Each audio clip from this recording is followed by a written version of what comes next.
There's a reason Jordan Belfort's second book, Catching the Wolf of Wall Street, wasn't turned into a movie, and today you'll hear all about it. Don't swipe or click away, because here is The Wolf of Wall Street 2 First Look. Now, we all know who Jordan Belfort really is. He made millions after starting his brokerage firm called Stratton Oakmont back in 1989. And after several years of exponential growth, the feds found out that their company was defrauding people, so they closed it down just 7 years later in 1996. After publicizing his life story in a book called The Wolf of Wall Street, legendary director Martin Scorsese made a film based on Jordan's life. Belfort transformed himself from a poor young man into the talk of the town, or in this case, the street. He was a young chap who was hungry for fortune and fame. He wanted to stick it to the big guy, and he did whatever it took. After making a little money for himself, he founded his own brokerage firm. He started small, with only a couple of friends who were in sales. He gave them a script, he taught them how to make money, and the company grew like crazy. His employees were looking at Jordan like he was the god of trading. You had wild parties where the drugs were plentiful, the women were hot, and all the power players of Wall Street were there.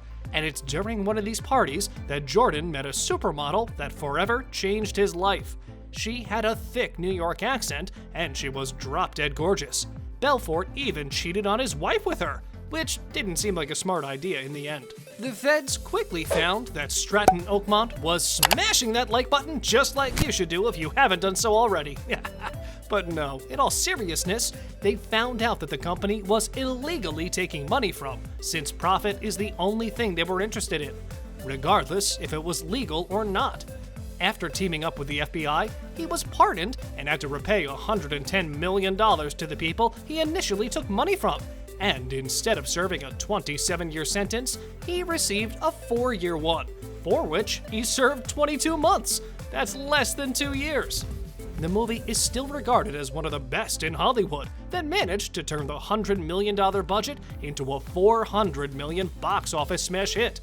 The movie was nominated for 5 Academy Awards and won 22 other accolades on top of that. So, to say that this movie was successful would be an understatement. But there was one thing that the movie didn't do too well. Now, this is just our opinion, so you can put those pitchforks down for now. As we were saying, the one thing this movie needed to include more of were the FBI chases. We would have loved to see an inside look on how the Wolf of Wall Street managed to get his life back. What did he do in jail? How his wife reacted after he came back? Instead, we just saw Belfort on stage, giving a seminar on how to sell to a bunch of guys that didn't know the first thing about sales. We know that Belfort wrote another book, and this one explains exactly how the FBI tracked down and caught the wolf, and how he coped with his life after prison. There has been a lot of buzz about Belfort's plans to make another movie, and in one instance, Belfort stated that he does intend to make a sequel, but problems arose. According to The Guardian, Jordan said that he was unable to make a second movie because Red Granite, the company that put the $100 million budget on The Wolf of Wall Street back in 2013, has found itself in a nasty multi-million-dollar embezzlement fraud. The company siphoned vast sums of money from one Malaysian state fund called 1MDB. First, Jordan, and now the company that funded the movie. What is this thing? The Curse of the Wolf? The co-founder of Red Granite, Riza Aziz, who was the son of the former Malaysian Prime Minister, went to jail for money laundering. Guess he was using Jordan's life story to turn himself into the Malaysian Wolf of Wall Street. After hearing that this company was partaking in racketeering, Jordan Belfort tried to terminate the contract with the company.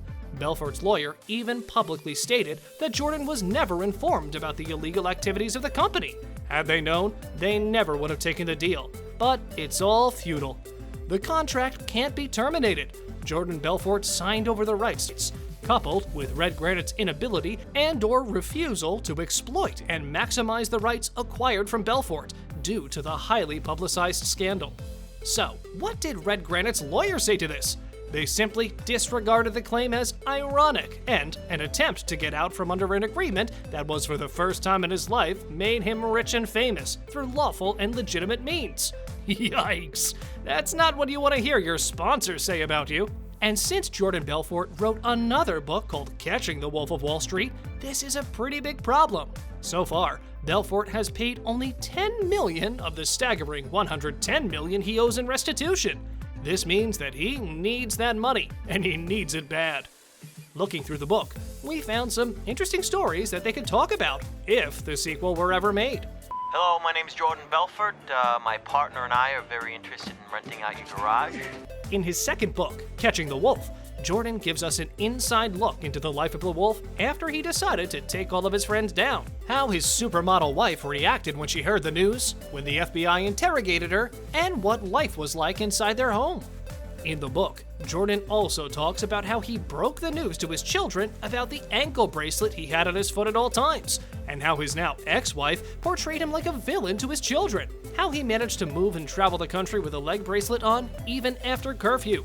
There are also stories about how Jordan struck a deal with Special Agent Gregory Coleman and his partner in training, Special Agent Bill McCrogan, and how Belfort refused to rat out his best friend, who later turned his back on him. If The Wolf of Wall Street 2 is ever made, then we will undoubtedly hear about how Agent Coleman found out that Belfort actually slipped a note to his friend informing where the temperature of the room, quote, never exceeded the surface temperature of Pluto. There, he met a 30-year-old man from China who looked like he was 60, and his story of how he spent 6.5 years without ever seeing sunlight. Please, please, please make that second movie! Sell me this pen. On a related note, would you like to see a sequel to The Wolf of Wall Street? You can tell us in the comments section below. If you'd like more videos like these, don't forget to subscribe to our channel and hit the bell icon so you never miss any of them. And as always, thanks for watching, guys.